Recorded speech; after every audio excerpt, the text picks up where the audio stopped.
Conseil des ministres a adopté le rapport relatif à une demande d'autorisation de recrutement sur concours direct et professionnel au titre de l'année 2025 au profit de la police nationale.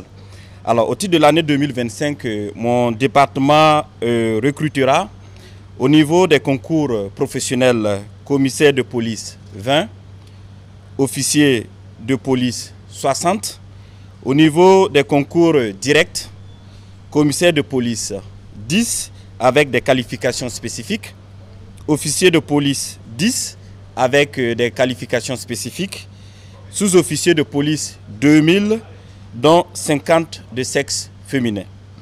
Par ailleurs, pour le concours direct des sous-officiers, des quotas seront réservés aux volontaires pour la défense de la patrie, aux volontaires adjoints de sécurité et aux femmes des forces de défense et de sécurité tombées au front.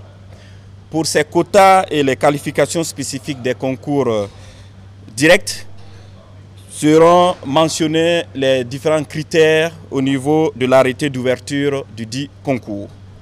Le budget alloué à l'organisation, aux visites médicales et aux enquêtes de moralité des concours du cadre de la police nationale au titre de l'année 2025 est de 335 millions. L'incidence financière annuelle des nouveaux agents sur le budget de l'État à partir de 2027 est de 7 502 40 225 francs. L'adoption du présent rapport permettra au ministère de la Sécurité d'organiser les concours professionnels et directs au titre de l'année 2025 pour la couverture des besoins en ressources humaines de la police nationale.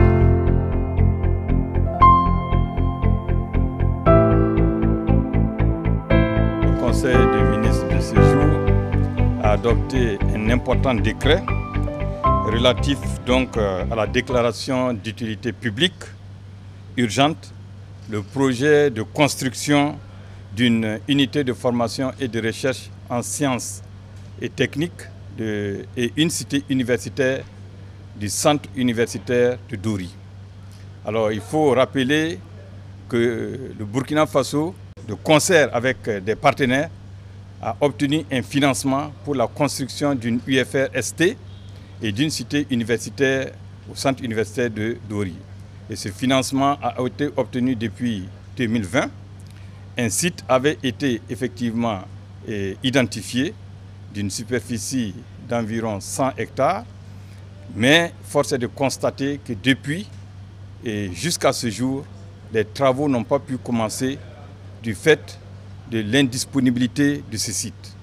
Malgré les nombreuses discussions, les négociations qui s'en sont suivies, le site reste toujours inaccessible pour l'érection de ces différentes infrastructures.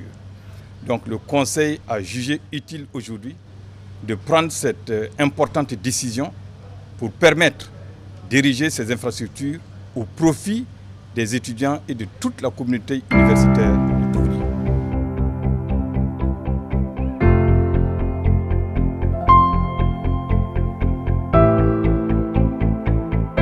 Le Conseil des ministres de ce jour vient d'adopter le projet de loi portant réglementation de l'exercice du métier de laboratoire et des travaux publics. Ce nouveau projet de loi a pour but et objectif de lever le monopole du laboratoire national des bâtiments et des travaux publics en vue d'entrer dans la dynamique de la mise en œuvre des engagements de l'État, de soutenir les différentes initiatives présidentielles en cours et dans le souci de faire face efficacement aux nombreuses sollicitations qui en découlent. Les innovations majeures, c'est d'abord l'ouverture de certaines activités de laboratoire au secteur privé.